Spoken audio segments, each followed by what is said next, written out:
Mm.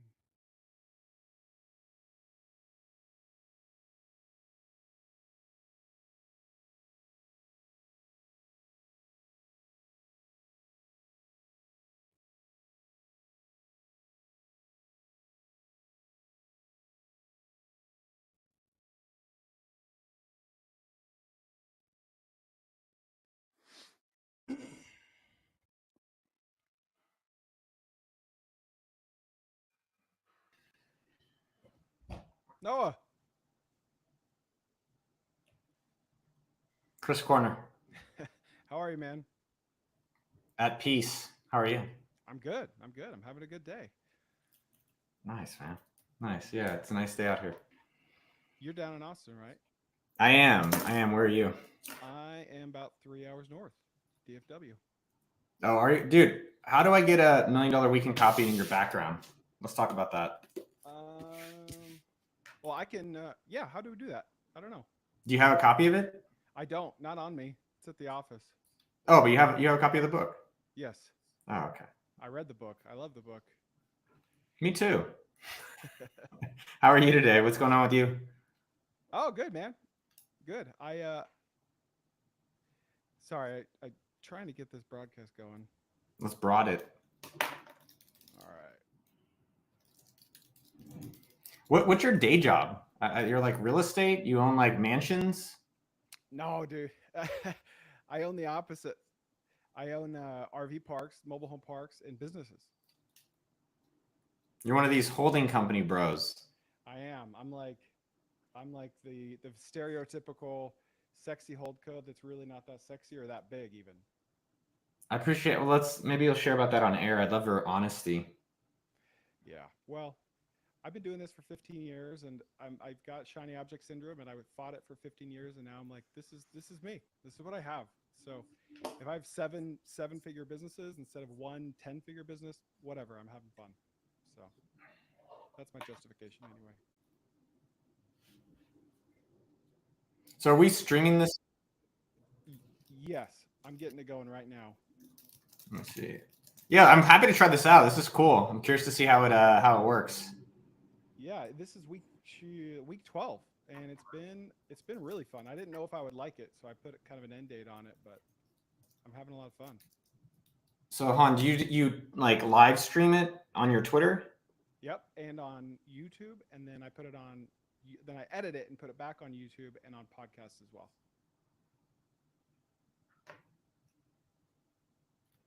So, do you see it showing up on Twitter? Not yet. I was like, oh yeah, there it is. Okay. Yes. Oh, interesting though. It's not like a Twitter Spaces thing, Majigger. No, it's like because Spaces is really weird when it comes to video. So it's like it's through the producer portal to the API or whatever. Dude, you have the biggest wedding ring ever. Did you just choose that, or your wife choose that? My wife did actually. I could tell. She's like she wants to make sure everyone knows. Like I've got this little, She's not worried. I'm an introvert. I don't flirt with anyone but her. dude, that's a smart man. Whether no matter what kind of vert you are. All right. All right. So I Yep. think we're live. Go ahead. Yeah, we're live here. I'll do a little retweet. Um,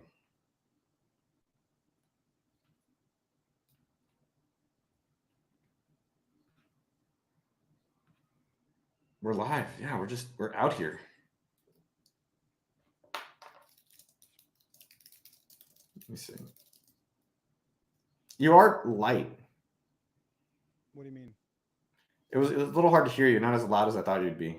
Loud, not in a literal, but like literally, it's kind of quiet to hear your microphone. Is that better? Yeah, that is better actually. Okay, cool.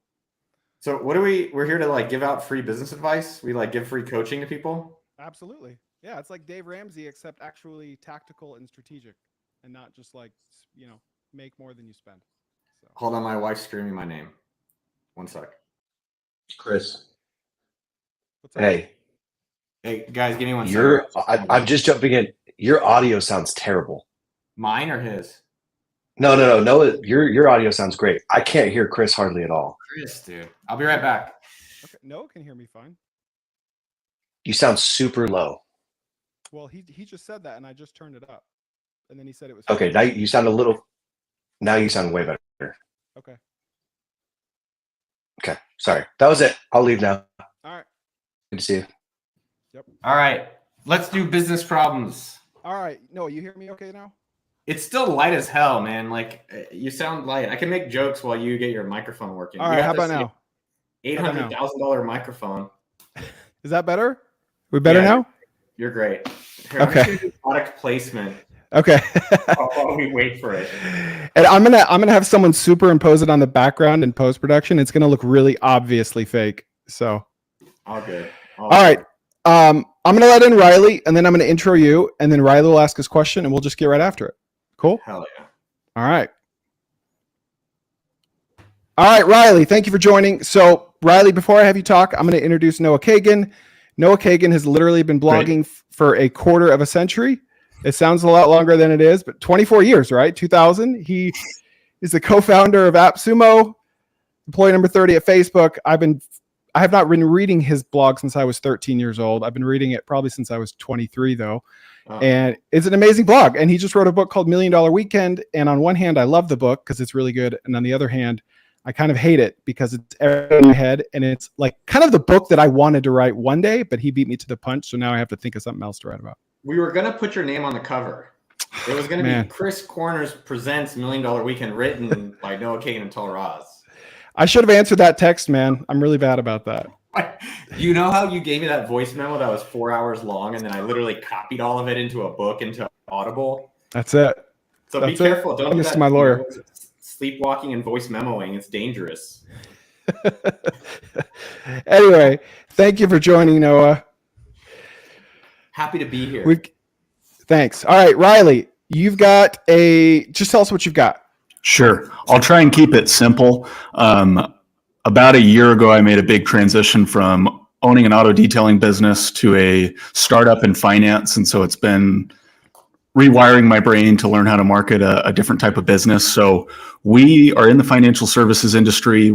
To keep it really simple, we provide services to wealth management firms to help with their clients' charitable giving. And so technically their clients are our customers, but really who we're marketing to is the financial advisors. And we've pretty well dialed in our offer. It's pretty compelling. And the hurdle really is trying to get in front of more people. And so we're growing, but there's always ways to improve. And so my questions are pertaining to one last bit of context. The sales cycle is pretty long. Our business is seasonal because most people are doing all their charitable giving towards the end of the year in Q4. So we could talk to someone in January. It would go really well, but they're not going to need our services until December or November. And so first question is some tips on staying top of mind with prospects and existing relationships. And then the second one, just looking for creative ideas for lead gen. We have a few different channels, but I would love some ideas for cold outreach or stimulating referrals. And yeah. So one, you literally were probably the first person ever who's like, I'm going to tell you simple, and you told it simple. Whenever someone does that, like, I'm going to tell you really quickly, and I'm just like, okay, well done, sir. Thank you. Thank you. How's this business versus the auto detailing business? It's totally different. I love it because we could work with anyone across the country or across the world. Whereas my detailing business, it was in Boise, Idaho, and it was hyper localized. And so the things that I really excelled at don't really apply to trying to reach someone in New York City or across the country. And so, but it's more rewarding because we're growing a company that could be huge compared to what a local business would be. So it's totally different, but it's stretching me. And so I love it. Good for you. Good for you to live your dream. Yeah. Nice, man. So a few questions to understand things. So you bought it or you started it? I just joined the startup, so I didn't start this one. I started the auto detailing business. It's called UI Charitable Advisors. I literally just saw a company get funded for like $100 million yesterday, which has zero discouragement. It's just like, oh, what an interesting space. So you guys help wealth managers facilitate DAFs, fiscal sponsorships, Yes. field of interest funds? Yeah, primarily it's donor advised funds or DAFs. That's like 90% of what we do. But So it's like I'm trying to make sure I understand the problem. So Sure. with these wealth managers, it's setting up a DAF for someone or executing their DAF? getting them to use us to set up DAFs for their clients. So the client, a DAF is basically like a health savings account. Oh, do you have one? Okay. Yeah. So it's your charitable savings account. And so advisors are just a huge source of referrals for that. And what's unique about us is that the advisor can continue to manage the investment of the assets. And so they can manage it just like they would the rest of the client's portfolio, charge their investment fee on it. If they want to invest in a real estate fund or private equity, they can do that, which is unique in the DAF space. And so advisors love us. All right, hold on. All right. Yep. So how big is the company or sales so far? Sorry, by the way, I don't know how much time we have. Like we can do more. We're good. Yeah. You're good. You're good. Okay. Yeah, we got a team of 12. We have $350 million in DAFs. So we're growing really fast. I mean, compared to our competitors though, like Schwab and Fidelity, they're in the, $40 billion. So we're actually a pretty small fish, but we're growing fast. And yeah.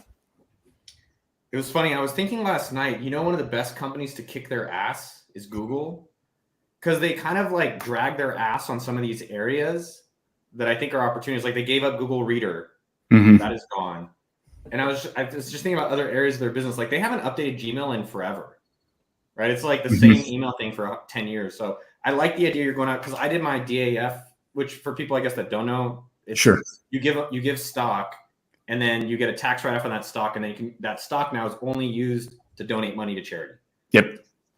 And so I did it through Schwab, but it's kind of a pain in the ass. And then my wealth managers are facilitating it through Schwab. Right. So why would someone do it through your stuff directly through their Schwab account with their wealth manager? Because most wealth managers use Vanguard or Schwab or one of their brokerages. Yeah. So we offer a lot more flexibility at every step of the way. So we can accept more than just cash and stock. We do a lot of donations of real estate or privately held business interest, crypto, fine arts, and collectibles. So we're much better at anything complex. With how it's managed, the advisors can still use their own custodian. So if they use Schwab, they would still set up an account at Schwab. But instead of choosing from 4 different mutual funds to invest the money in the DAF, they can do anything that they would do in the normal course of business. And so it's much more flexible from an investment standpoint. And for a user experience for their clients, we have a much better portal. And so it is a better user experience. The clients like it, and it's the same price as Schwab. So there's no friction from a price point either. Riley, what does your average client look like? Sure. Average account size, well, I guess our average advisor is independent wealth advisor. So we don't work with big box firms like Merrill Lynch or Morgan Stanley. So independent wealth advisors, that's our target audience. And then by the way, your guys' about page looks like the perfect family I've ever seen. They are in Provo, Utah. So. Yeah, we're in Utah. So happy life, anyone, go move to Provo, Utah. People real content. So I guess in marketing, you guys it sounds like you have a clear playbook and you're executing and it's working. Mm-hmm. So, my main answer would just keep doing that.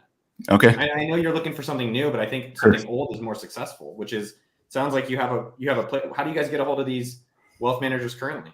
Sure. Kind of 4 main channels.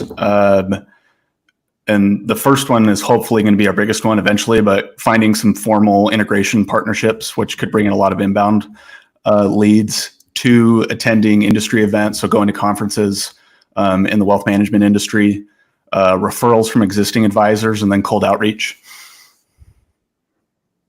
And I think one of the big things in marketing, do you have a clear goal for how many, clients you're trying to see, or is it the assets under management you're trying to target? Both. Yeah. And then are you guys on track for your goal this year? It's so hard to predict because most of the business happens in November and December. So in terms of generating leads and having those meetings, we are on track, but we were on track last year and didn't end up hitting our assets under management goals. And so even though we were generating enough leads, we didn't close enough of those, I guess. But then you guys can accurately predict, like, hey, we have this many leads and here's how much they generated, so you know what the actual new number should be this year.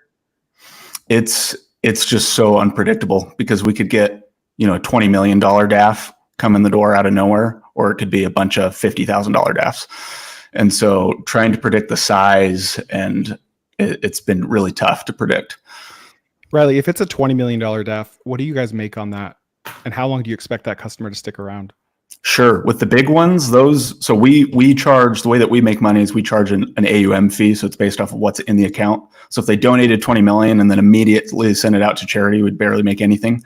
But most of the larger DAFs, so it starts at 0.6% or 60 basis points for the first 500,000. And then it works its way down to 10 basis points, the larger the DAF. And so, I don't even know off the top of my head what that would be on a $20 million DAF, but so assets under management fee. I think I'm kind of confused though. So you guys line up all these people, but someone like myself doesn't submit to my DAF until end of the year.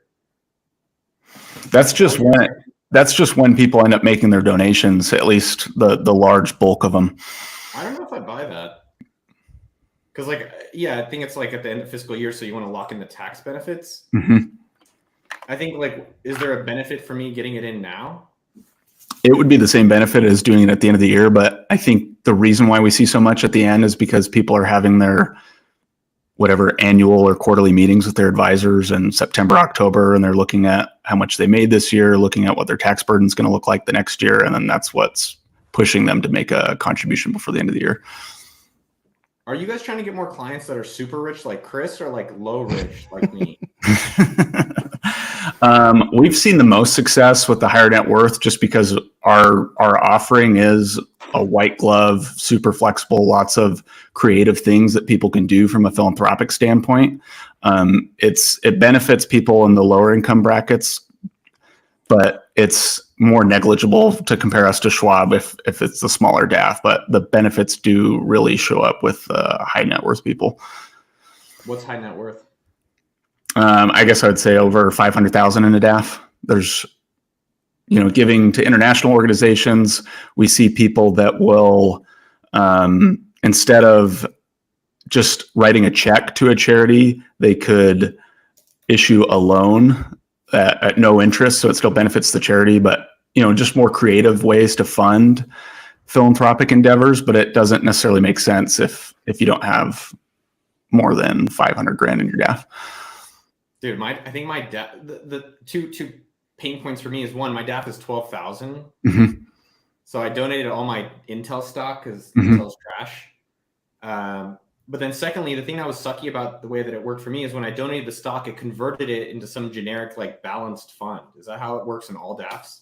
Not with us. So you could keep it in Intel. I mean, we have people that donate Bitcoin and keep it in Bitcoin. It can stay how you donated it if you make an in-kind donation like that, and you can work with your advisor to invest it exactly how you want to. And that's different. So what are you hoping to walk away with from today? Really some creative ideas, probably specifically with cold outreach. What are some ways to stand out? There's so much. We do a lot of email outreach, and it's hard to get noticed, hard to get someone's attention. Once we have the conversations, it goes well, but it's getting that first conversations that's the toughest. I've got two ideas for you, Riley. Okay. One is very boring. One might be a little sexy. So I love this business because if you have $1 million DAF, according to what you said, that's $6,000 a year that gross profit to your company, right? Yep. 60 basis points. So they might stay 5 years, 10 years. So that's a valuable customer, and that might not even be the biggest customer that you could get. And so to me, that means you can spend a lot of money to acquire them. And when I say a lot of money, I mean like more hand holding. And so the unsexy answer to this is just a boiler room full of cold callers in Provo, Utah. Mm-hmm. I don't know if you're calling geographically or not, like if a lot of your customers are in the area because it's easier to sell to the close customers. I just think that would work. And it's just a numbers game. And it's not sexy, and it's the most obvious thing, but sometimes the most, the unsexy thing is the best thing. The sexy answer is research what Brex did with their growth hacking techniques. they sent bottles of champagne to corporate offices in San Francisco. I think you should lean into your geography, being in Provo, Utah, like the Sure. highest density of Mormons in the world, and like ship Diet Coke to these customers, and just like a tongue in cheek, we're in Provo, this is what we do, yada yada yada. A, it'll be a lot cheaper than champagne. B, it's just kind of funny and it will stand out more. It worked for them, and it's probably a similar LTV, Brex and you guys. Yeah, I like that a lot. We definitely want to dominate Utah because it's just the most immediate thing to look at, and we do pretty well in Utah. And there's actually, it's one of the highest concentration of people that are giving a lot to charity, and so it is a pretty good target market. That makes sense. Because Chris did too. I'm only going to give you one idea. Okay. Let me just riff on a few thoughts. Like, I think the number one thing I've always done in business is like, how did you guys get your existing best customers, and where did that come from? And how did you get those partners or customers, and literally just do more of that? I know it's like we want to try a lot of new things. It's fun, but like you probably got them through connections or LinkedIn or like not cold. Sure. Yeah. Most of it's from referrals. The best one. See, like, have you really gone through every single referral of the referral? I think there's probably a lot more on that bone. Everyone, including myself. Two other ideas that I was kind of just, I don't know, goofing around on. One is, where else are those people doing charity things? So like, does it make sense? Like charity auctions? Because I think it's like, where else are people doing charity stuff where they're like, hey, this is a benefit tax wise. Oh, there's other tax opportunities. It's more of an awareness thing. So I think that's one option that I think would be cool to just, a lot of times in marketing, do it in the same medium. And the other thing I was thinking is, I think a lot of people, maybe when you're in the, like Chris in the, 9 figures, but someone like me in the 6 plus. 9 figures, including 4 decimal points. Decimal points, yeah. Chris is European, where it's like there's no combos, just dots. The other idea there that I was thinking about, I think there's a lot of information issue. Like for me, I love tax opportunities, so I love them. Like if anyone has some tax creative idea, like there's a few lately. I just think can you send people postcard, email, letter that's like, hey, do you know that you could save 50% in your taxes, or you could save $20,000 this year? And then maybe make it a little bit more targeted in your outreach. So like for AppSumo, we email partners saying, hey, can we send you a $100,000 check? And they're like, yes, I'll talk to you. So what's the equivalent of that where it's like, hey, do you know that you could have saved? So for me, I had like a $10,000 credit on my Intel stock, and the DAF has actually grown even though I've already been donating it. So I think there's an awareness opportunity for you with very targeted people within your network. And then maybe I would probably try to pattern match these existing customers. It might be Mormons, like Chris was saying, but I think, just pattern match them. And then I would be more targeted. Yeah, absolutely. That makes sense. Cool. Well, thank you, Riley. Thank you. Riley. Yep. Have fun, man. Have a good one. See ya. All right. We've got Brian Summers next. You ready? Another sip of tea? You want to plug it a little bit? To sleep. Yeah, let's do it, man. This is fun. It's interesting. It's good to get the brain juices flowing. It is fun. Yeah, you never know who's going to pop up next. How'd you find these people? They just through my website. They just messaged me questions. Oh, really? Yeah, you get DMs too, right? Like, hey, can you help me with X, Y, or Z? And now I just have my assistant go in and say, fill out this form and come on my show, and I'll answer your question. So, okay. Works out. All right. I'm letting in Brian. Brian. Hello there. How are you, man? Doing well, thanks. How are you guys doing? Good. All right. So you sell loans to self-employed people. Yeah. I started with a company, and it's one of the things we offer, and a lot of places don't. And so I just I'm curious about creative ways of finding entrepreneurs and business owners and self-employed people. What do they use these loans? Is that what the number one thing you want us to talk about is these loans? Are they mortgages?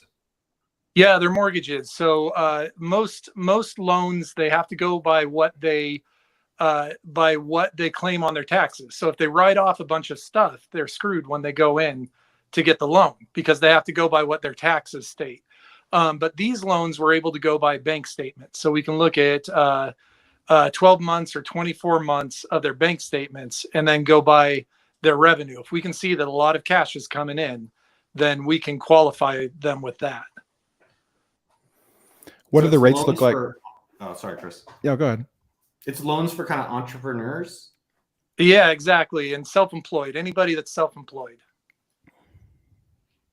And then, my favorite question: where have you found your existing customers?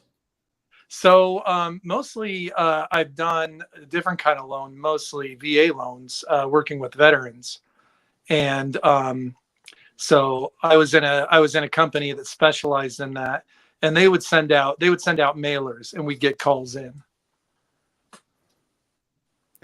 How do your rates compare to a normal loan or your fees? So a bank statement loan is going to be usually a point higher than like a regular VA or a conventional loan. And the fees are similar. So the first thing that comes to my head is I saw a tweet about this a year or two ago, and it was someone complaining about how hard it is as an entrepreneur to get a mortgage. And I've been self-employed forever, and so I've been there, and it's the worst. And so I feel like you've got an amazing pain point here to solve, one that it seems like a lot of people either can't solve or are unwilling to solve because they're higher risk. I feel like you could go through like guru business micro influencers to talk about this. Are you legally allowed to give referral fees or affiliate fees on these loans? Because I feel like that would be sizable to someone with 10,000 business followers in the home service niche. If they were to sell 5 or 10 loans for you, that could be a good amount of income. Oh, that's an excellent question. I'm not sure, but I'll have to look in and see if that's allowed under the current laws. It doesn't seem like you would be competing with a lot of other offers. Like if you go watch YouTube influencers of people like Noah, you're not going to see them talking about this stuff. They're not promoting stuff like this. And so that's either a good thing because you wouldn't be competing with others, or it's a bad thing because it's been tried and someone failed at it. Right. Chris, does all of your advice come from Twitter threads? Is that what you do? You read Twitter all day long. You're like, I saw a tweet that said send bottles. I saw a tweet you do. Everything I know, I learned from Twitter. Dude, I'm on TikTok. TikTok's how I run AppSumo. Okay. Who should I hire? TikTok. Done. Ticket, and it's done. Okay, ticket. Brian, so I think this is like, Brian, how are you not a billionaire? Because all entrepreneurs, even including myself, like I have a company, it's a C Corp, it's like officially stuff. It's hard for me to get loans, So like, how are you just not printing? Is this a new unit you're just ramping up? It's a new new company I'm in. The last company I was in didn't offer it, and I didn't even really know about it in the old company. And so it just seems like there's an untapped market. I think what's challenging is these are mortgage loans, as Chris was asking. Mm-hmm. Yeah. It's like a very specific time for a very specific moment. Right. So how do you find the people? It's like insurance, right? Either you have to have something bad, or you have to, there's some things that trigger the thought to make a purchase. Right. It's not it's not food where you have to eat 3 times a day or something like that. So I guess, how do you connect? When's the moment that an entrepreneur, and where do they go? When they're like, hey, I'd like to get a loan for a house, but maybe as an entrepreneur, it's going to be tough. Right. And so I guess what I'm hoping is that I become known as the entrepreneur, the guy who can help entrepreneurs. So when that time happens, they know, okay, this is the guy to call. He can get you through these waters. So I wonder, there's a lot of like mortgage loans, right? Uh-huh. But I guess, would they want to pass you guys the loans they don't take for entrepreneurs? I don't know. I guess the areas that I'm thinking about is, when is someone thinking about getting a house? It's like they go to a mortgage person, right? They go to a website, which that's expensive. Or Yes. They go to like try to get a loan, and the loan person's like, yeah, I just can't do a good loan for you, but they may not want to. So one, I think they could pass you referrals, but that's tough.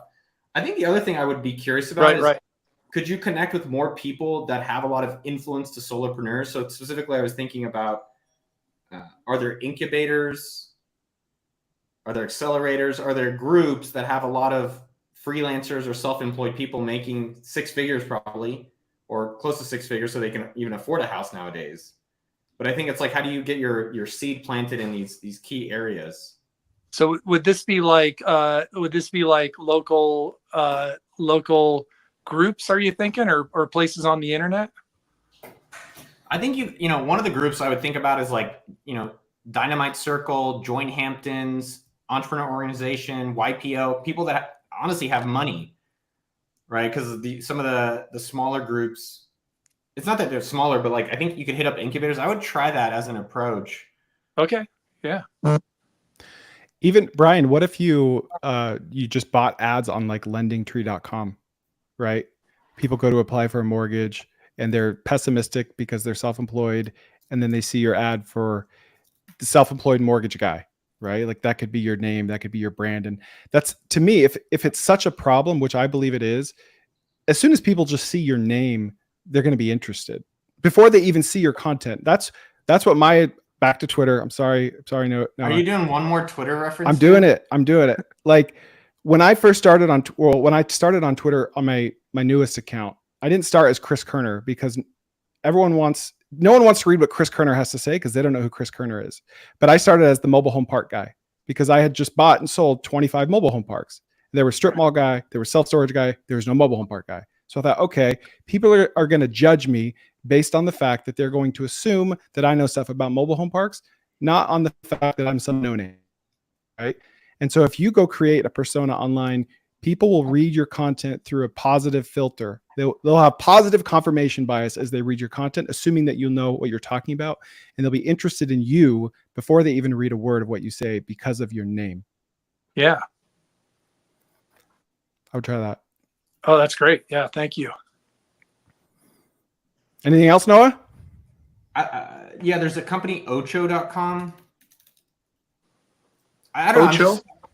Yeah, sometimes instead of like making your own party, go to where the party is. So Ocho has a lot of like self-employed rich people.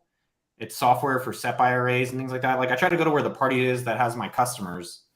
So sometimes it's tough though, because I hate kissing people's ass. I don't like people kissing my ass. It's a weird thing. But Ocho has a lot of SEP IRA entrepreneurs, people that are financially minded that I'm assuming one day might want to buy a house, even though honestly, real estate sucks. I'm selling all of my real estate. It's only like one place, but I'm selling it. I'm tired of this shit. It's annoying. It's a tool shed. What's that? It's a tool shed in your backyard. Dude, it's just like, there's like a lizard in my house or something. People were complaining last night. But I think Ocho, there's people there. And I would also try to think, I don't know if your savviness is in the marketing or the sales or what area, but you can also look at what they're doing in their marketing area. And then maybe think if there's some playbooks in there for you to replicate. That's a good idea. Yeah, ocho.com. I think they're now called carrymoney.com. I think ESPN the Ocho stole that domain name from him. It's a shame. Did he? No, I think that they own ocho.com. You ever seen was it Dodgeball? Of course. Nobody makes me believe. Exactly. Well, thanks for coming, Brian. Oh, thanks so much. This is a big help. All right. See you later. Bye-bye. All right. I think you'll like the next one. Matt Hannon. He has how long am I doing this? I think I committed to 2:30. Yeah, if you got to go, you got to go. All right. I'll do one more for all right. minutes. You're going to like all this the one. money you paid me. I did. In Bitcoin. And are you an Alabama fan, Chris Koerner? I did my undergrad there. So yes. Where'd you do your grad? TCU. Oh, nice. Yeah. Dude, I was at an RV park on my honeymoon a few weeks ago. Yo, these places are expensive. These people are, and I'm like, so what did you guys do? Like, I literally just parked. Like, it's expensive parking. Like, everything is like real estate. And it was interesting business. It's like very low maintenance. And if you have desirable locations, like kind of interesting. Exact 30% expense ratio. It's a great business. Is it really, dude? I guess I don't know MRR, but I'm tired of the software stuff. Should I sell AppSumo and then go open RV parks? Absolutely, you should sell it to me at 100% seller financing. I'll take good care of it. No, 110%. Oh, yeah. I need some operating capital. Working capital. You need this. There you go. All right. Can Matt, we just talk and you do your consulting stuff with giving the free business advice afterwards? Yeah, let's bro down. let's just bro out for a little bit, and then you can bring on Matt Hannon and, you know, give him crazy market. It's so interesting in business, right? Like we all want like this like crazy marketing tactic. Like you're gonna probably see it on Twitter. I don't know what you saw on Twitter, but whatever you see. But it's like, as much as that shit's interesting, like the most of the stuff doesn't need to be sexy to work. Like that's the point. Like we, you know, at AppSumo we do $500,000 a month in our ads and performance marketing, so ads and affiliate. We can probably, instead of doing new things, literally double our business, or maybe at least 20 to 40% growth, just improving that. Yeah. But all the time we're talking about like, we should do a new thing. Let's send influencer boxes. Like it's fun. Let's change our logo, you know, like, but actually the meat of it is probably just doing more of what's working better. I know. And a lot of times the stuff that works best is the stuff that's not fun. So people are looking for distractions to not do the unfun thing. Say that one more time, because I was just so damn good. If that was the whole show, like I want to put that in a box. Oh, I mean, my first business, we grew on cold calls. That's it. And I could start that business over again today with cold calls. And it wasn't sexy. You had to put your pride aside, but it worked. Yeah, sexy is what works, right? Like that's the kind of interesting part of this, is like sexy is what works. But I think what's appealing is the idea of like the fun part, which it can be fun too, but not always, you know, it should be fun, but it, you know, sexy is just like do the thing that works over and over, and then eventually just pay someone else to do it. Yeah. Or pay software to go do it. Yeah. Amen. Amen, dude. Amen. Matt, are you religious? Do you believe in God? I'm Mormon. Yeah. What's up, guys? How's it going? What does that mean? Yeah. You're Mormon? Yeah. Dude, awesome. I got 4 kids.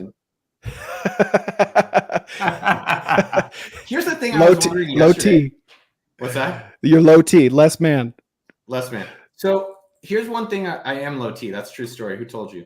I thought my doctor with the HIPAA shit. So here's like a thing yesterday. You know, they say good old Christian boy. I'm like, what a great brand. No one ever says, no, that good old Jewish boy. That'd be a good domain name. I need to buy that. Someone's good old buying it Christian right now. boy? Yeah, .com. Dude, you know that would just sell. They would sell polos and like water for old ladies. Like you just bring them water and you help them. They could sell anything. It doesn't matter what they sell. Dude, why are the Mormons competing so hard with the Jews? Like Mormons and Jews are the same. We're identical, you and me. Mm-hmm. But everyone loves you. Oh, well, yeah. The people love the Mormons. Teach the Jews. I need you to teach the Jews. How do we get such good branding like you guys? You guys have like the best brand of religion. Oh, geez. Well, I mean, do you send 70,000 people out every year to knock doors? That helps. That's a good sales team. No. There you go. You mostly hear us complaining. I think that's what you hear a lot of the, like, oh, look at Zuckerberg. He's a billionaire. You know, Sergey and Larry, Google billion. You're like, you don't have us like doing the good stuff. You guys are doing the good stuff. So we need to send out salespeople, number one. Mm-hmm. Pay 10% of all of your net income to the church. So religious Jews do that. The Orthodox will generally do that. Tzedekah, like they'll give that. What are you waiting for? I think also you guys aren't partying hard, right? Like no, you guys aren't out of control. You know what I mean? Like the whole like not drinking, no drugs, like some of the stuff. It's like that means that you're making rational decisions consistently. Jews smoke a lot of weed. They're doing weed. They're like, oh, dude, let's make a movie. Oh, Seinfeld. Okay, you know. This is a microcosm of what our first 2 callers were. Like they come on and they already know the answer. You know the answer. Like all you have to do is donate 10% of your income, send out 70,000 kids a year. And what was the third one? Oh yeah. Not smoke as much weed and you're good to go. Then we'll be even. And then you can surpass us because you've got the media locked down. We just have Salt Lake. You got, I mean, Utah, I swear, and I won't swear to. Thank you. Is the best, one of the best, if not underrated state.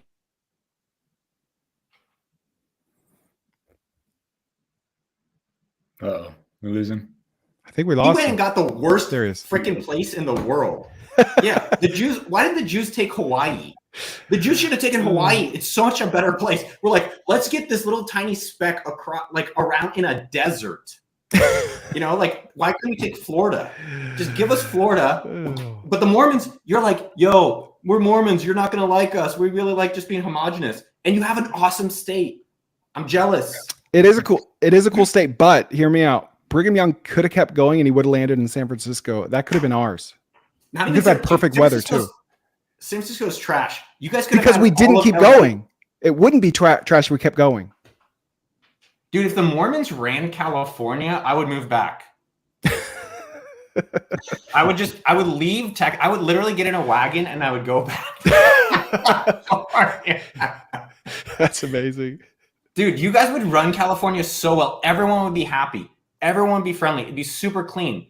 You guys, like, I'm sure the homeless are the happiest in Utah. I'm sure. Hey, Mitt Romney fixed the Olympics. We could fix California. I got a haircut in Utah, friendly. There's pinball. My favorite story of Utah ever is my buddy Adam Gilbert. He never drinks. I love drinking. And we go and we're drinking wine and he never drinks. And he's like, dude, I'm not getting drunk. I love Mormon wine. And I'm like, I don't know how you're not drunk. Dude, we drank a bottle. Me and you, we shared a bottle because Mormon wine is all maxed out at 4%. Mormon wine. That's an oxymoron if I've ever heard one. But do you know that the yeah, I did. Limits the alcohol levels of wine. Is he Mormon or no? My buddy Adam? Yeah. No, he's a Jew. Okay. He just drinks the alcohol in Utah. Got it. No. We were on a guys trip. We do an annual trip together, and that was one of our trips to Zion. Okay. That's where my honeymoon was. It was in Utah. You're basically a believer. You're halfway there.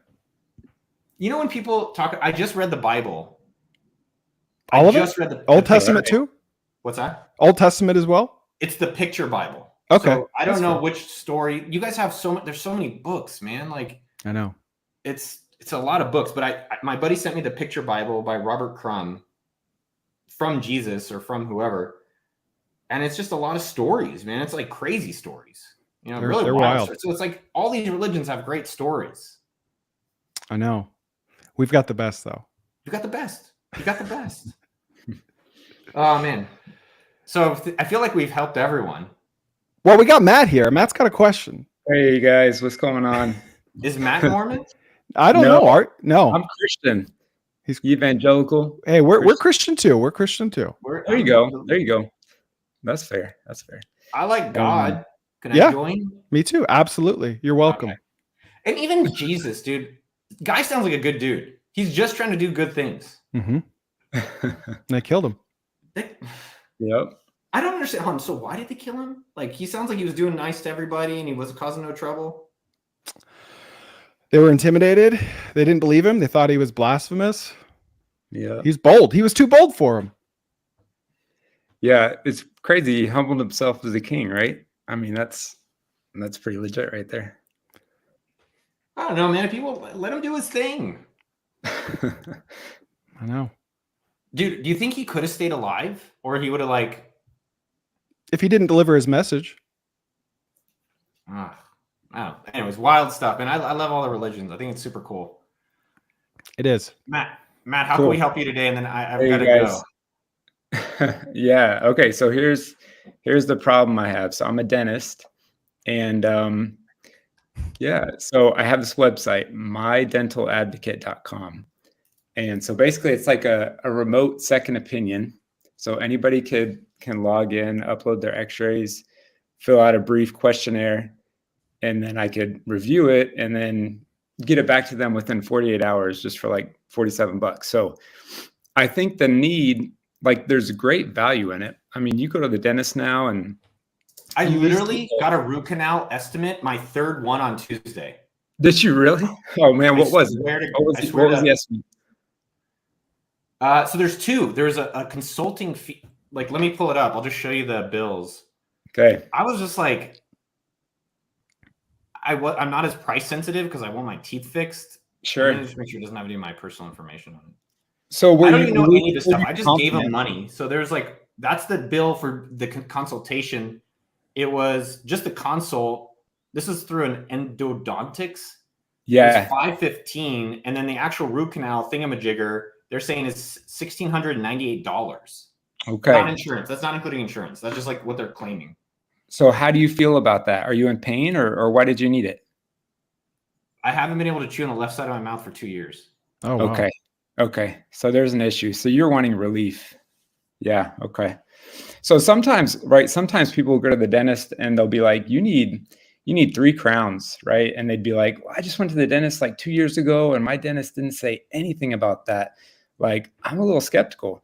And, even just like friends and family, right? Like I'll interact with them at a party and they'll be like, hey, what are your thoughts about this? This tooth, I'm just unsure about it. And so it seemed like I was just always answering questions, which is cool, but I was like, man, if friends and family have questions, why not just make it available to anybody? So, I started the Hold on one website. second, it's my wife. Yeah. It's all good. You can keep going, Matt. Yeah. So I started the website and basically it was getting like 30 to 40,000 page views per month.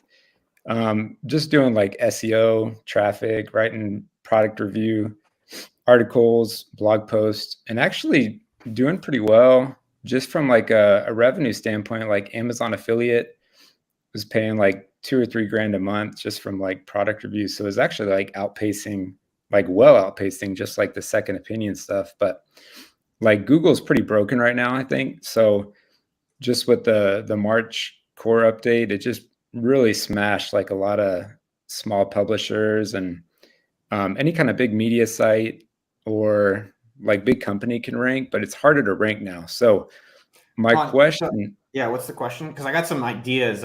Dude, you have probably the coolest business I've seen today. Okay, sweet. Okay, not even today, in like probably months. This is such a sick business. Pun intended. Good. Let's figure out how we can like make it known to people. So anyway, my question is, so what are some cheap ways to get in front of potential customers? Or like, how should I pivot? What should I do different? Or what should I continue doing just to get the word out? I know I could spend like money for Google Ads. Can I time you off for just a second? And I don't, just give me a sec. Is it okay to interrupt? Yeah, go for it. What's the revenue of the site? What's the revenue from like the sales versus the ads? Yeah. So revenue. So I'm not spending anything on ads. Basically it's, I mean from the affiliate stuff. Yeah. So from affiliate site, like the Amazon affiliates, it brings in like 2 to 3 grand a month. The console stuff. So basically I just have to pay about, $100 to $200 a month just for like hosting some software. No. How much do your consults make a month? The consults I'm only getting like 2 to 5 consults a month. And that's basically because like I'm not targeting. So like the people that are landing on the site, they're landing on the site for the product reviews, right? So I don't think the intention, right? The intention is not there, but I think if I can get in front of people who actually need the service, they go for it, So I'm getting traffic, but they're for product reviews. So it's not for like people searching for like an online second opinion. All right, I got 2 ideas. Not even 2. One, this is so fucking rad. I know you guys are swear. This is so freaking rad. This is like, dude, honestly, so cool, man. I'm so impressed. Cool.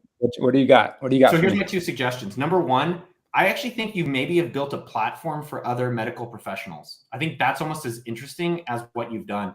Like instead of thinking of yourself as like the dental person, you've created a platform where other dentists or doctors, or it's just in verticals, you can now replicate this business. Think about AppSumo. I could create software, or I can create the platform that promotes software. Right. Both can work, but like when I have the platform, I don't really care. So I think there's something interesting to think about where like maybe even go broad. Like there's dental, there's like doctor, and then maybe 1 or 2 other ones that are big verticals. Now here's the other idea that I think is just as interesting. Mm-hmm. I think you have your free question. I think I would kill all of it. Okay. And it's only thing you do is it's $100 a year, and you can have unlimited questions to your dentist, to this virtual dentist. Okay. I wouldn't give him free. I can contact you for free. Are you freaking crazy? So it's $100 a year. And to me, I'm kind of like, my brother's a doctor that does insurance audits. So he does what you do, but for the hospitals. Sure. And helps people, and he helps the hospitals fight their bills down with insurance companies. Yeah. So you're kind of that for a consumer side. I've actually been telling my brother he needs to kind of basically do this model. He's not ambitious like you are. Right. I don't know. I got the ambitious gene. He got the I don't know what gene he got. He's a good researcher. He's a really good researcher. But I think there's something interesting about how do you position a way where someone like Chris, who's rich, really rich, right? Like, would Chris drop $100? So, Chris, let me ask you: would you drop $100 today to have unlimited consults around your dental bills and exams? Yeah, I mean, I've got, especially because I have 4 kids and a wife. We go twice a year each, right? Right. That's a great ROI. Yeah. So, Chris, Yeah, how come you wouldn't? Hold on, Matt. Chris, how come you wouldn't sign up? Will you sign up today for mydentaladvocate.com? I would, if he could convince me that I'd have a positive ROI. All right. So, Matt, I think that's probably the disconnect of people like me and Chris are like, okay, the insurance covers some, and then we're dummies, or we're just we think it's reasonable. So, otherwise, it's not worth someone like Chris who has a ton of money, like super rich, like doesn't want to pay. So, I think it may not be a problem, but maybe the review stuff is the opportunity, and you focus it more on that, and then the question stuff is free, and it's just a lead gen thing to your email list. Like, if you're not making money on, I think what people miss in business, and if you haven't gotten a copy of $1 Million Weekend, I recommend it. Chris wrote it, actually. I did. Ghostwriting. Received $0 from. I am not rich from $1 Million Weekend. Only from RV send you Parts. those checks. But I think what people get stuck on is they get stuck on like, well, I have to sell this consulting, but no one wants to pay for it. But they're doing over this. So you might want to think, well, how do we focus everything on the thing that's working? Right. And reduce the distractions on the other part. But maybe you can get these people to pay. But if they're not, okay, I would get rid of it and then focus everything on the thing that is working and double down on it. Okay. That sounds good. Chris, you take over. I got to go take care of my wife.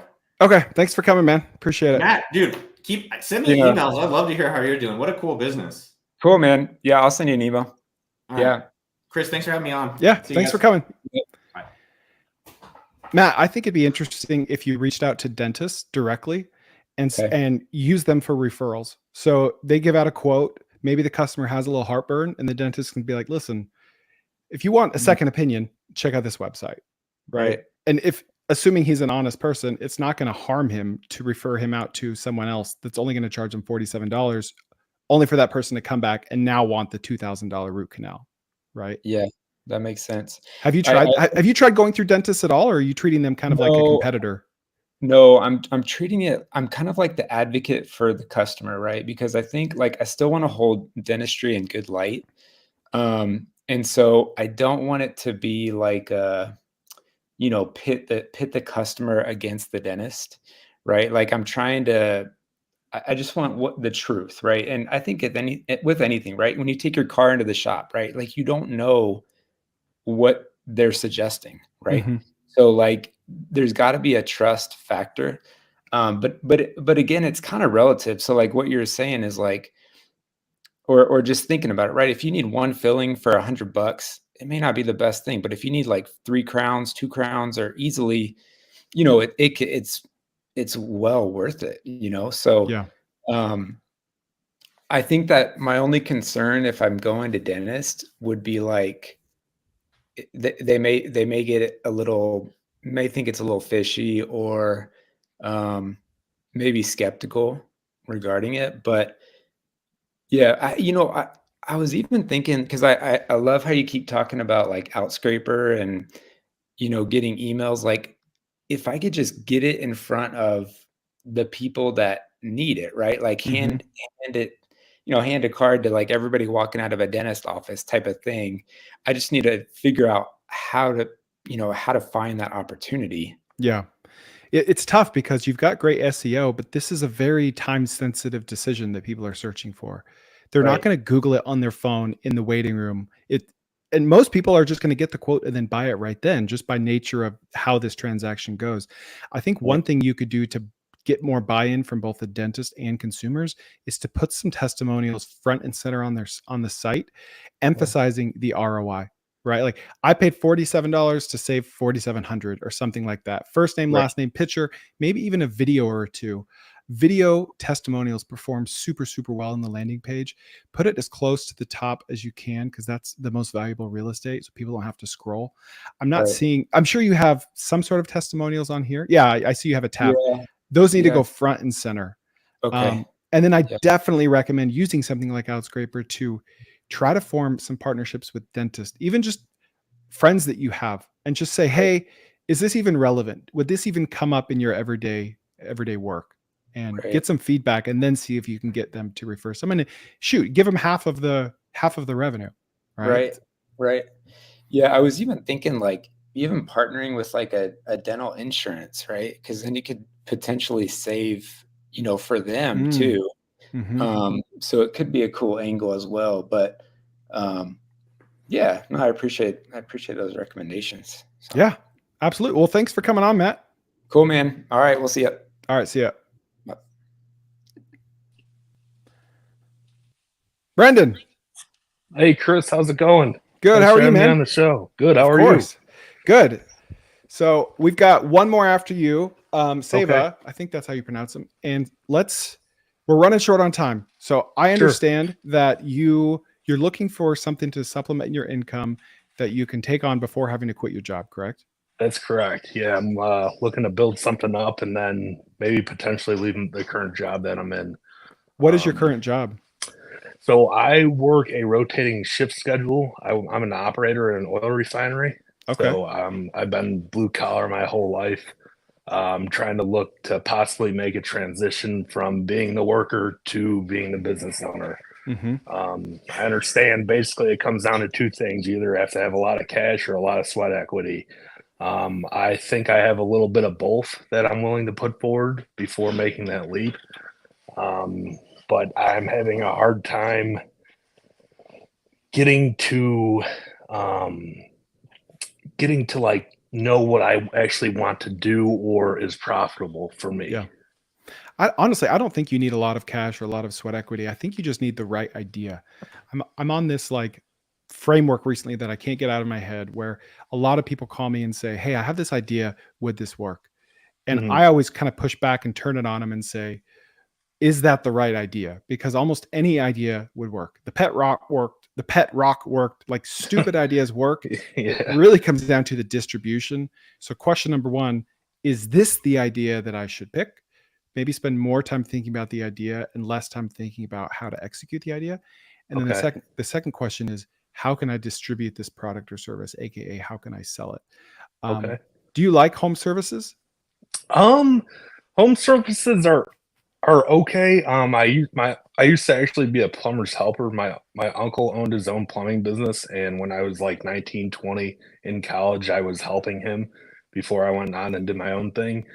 But it seemed to me like the stress of running your own business. He was running his own business and doing the work himself, and it seemed like it wasn't worth it because it seemed like the business just consumed him all the time. Yeah. I don't think he didn't really trust anybody to delegate his work to. Yeah. No, he did all the accounting himself, stuff like that. So it was really, really hard on him. And then throw a marriage with a kid in it, it's just too much at one time.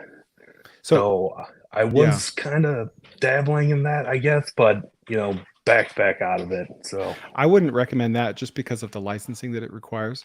I feel like there's dozens of other home services that you could tackle that are as promising, if not more promising, that don't require all that licensing and training. Usually when people ask me your question, they already are floating some ideas in their mind, 2 or 3 ideas. So real quick, what ideas do you already have that you're leaning towards? So you know what? I was thinking about possibly buying a woodworking machine and making like signs out of my garage, because I feel like that's something that I can do on my own time. I could say, hey, the sign will be ready in 2 weeks. Give me 2 weeks and I'll make the What sign types of for you and signs? paint it. Just like you ever walk into an Airbnb and it says like Nashville and wood, or like a burnt American flag or something? Kind of, but these would be like more engravings, I guess. Okay. Or like doing like live edge for people, or coasters or whatever for their bar. Or do you like woodworking? Bar. Is that something you enjoy? I do. I've done a little bit of carpentry actually too with my other uncle. He was actually a carpenter. He did he hung cabinets for people and did like kitchen remodels and stuff like that. Okay. He was pretty successful, but another story, did all the work himself, all the accounting, didn't really delegate anyone, so. Okay. So I think I have an idea. I think you should go on Facebook Marketplace and buy the tools to do this, right? Don't buy them new, buy them used. Try to get them at a discount. Try to get them at a price to where you could resell it the next day or the next year, because these things don't depreciate that much, for the same, if not more, right? Because at that point you're de-risked. Also buy a simple tripod. You have an iPhone, I assume? I do. Yeah. Okay, good. Buy a tripod, use your iPhone, and just do me a favor and film everything you do. You might never put it on YouTube or Instagram, but just having the content will be incredibly valuable, because that's how you can take a business from, $30,000 a year to $3 million a year by distributing that content. Like, I forget the name, Blacktail Studios. But if you enjoy woodworking and that's an idea you already have, it means you're excited about it. And I can give you an idea, but the chances of you latching onto it immediately are very slim. Sure. And so I always lean towards your ideas, right? Whoever I'm talking to, that's not like a new idea, that's a good thing. That's why I love it. Right. You can sell them on Facebook Marketplace, in Facebook groups, local Facebook groups. You can sell them on Etsy, eBay, Shopify. I would just buy a machine used, make 5 or 10 things, experiment with it, start posting it on your personal social medias, like just not selling, but just which do you like best? What do you think would sell best? What would you pay for this? Just getting feedback. And then these people, in the process of giving you feedback, they're going to want to support you, and they might become your buyers as well. And then you're not going to make a full-time living off of selling to your friends and family on Facebook and Instagram, but you're going to get really, really valuable feedback that will help you scale this. And you're also going to learn without any risk, because you're going to be able to resell these if you don't like it or if it doesn't work. You're going to be able to learn, do you like this? Because a lot of times when we convert a hobby to a business, we stop liking it. That's something that most people don't see coming, but it just changes the whole dynamic. It doesn't always, but sometimes it does. So, I'll try that. All right. Well, yeah, I appreciate the feedback. I think that I think it's something that could work, and just I feel like it's a low barrier to entry type thing. My original plan too was making things for my friends for free, honestly, and just saying, "Hey, man, here's a business card. If you have people over or whatever, can you please just absolutely? I mean, it's free marketing hanging on the wall, right? Right. I mean, shoot, that's another idea you just gave me is start DMing Airbnb owners. Now you have to be careful. I would create a new Airbnb account, because Airbnb will ban your personal account if you DM too many people. Ask me how I know, or don't ask me how I know. Well, I mean, it's smart though. Why would you not do that? Why would you not do that? And these short-term rental owners are also congregate a lot on Reddit and Facebook. So go find those groups, offer to send them to people for free, just for home decor, with some sort of like a QR code in the corner directed to you, right? Or to your website. And it's free decor for them, and it's free marketing for you. Sure. So, thanks for the information, Chris. I really do appreciate it. I know you're short on time, but that information was super invaluable. Yeah, just promise me you'll follow up. I will. Maybe I'll send you a sign. I would love it. All right. Thanks, man. Thanks, Brendan. All right. Bye-bye. See ya. All right. Well, that is it for episode 12 of the Koerner Office. Thank you to Noah Kagan for joining. He just wrote a book called $1 Million Weekend, which is really, really good. I read it myself, and it's a book that I wish I would have written, because it's more of a guide than just a novel or even a nonfiction book. It's a really good book. It teaches you how to start a business worth $1 million in 48 hours, aka over the weekend. So thanks to Noah, thanks to Brendan, Matt, everyone else that joined. We will do this again. I don't know if it'll be on Wednesday or Friday or whatever, but this is week 12, and I'm having a lot of fun, and I will see you next week.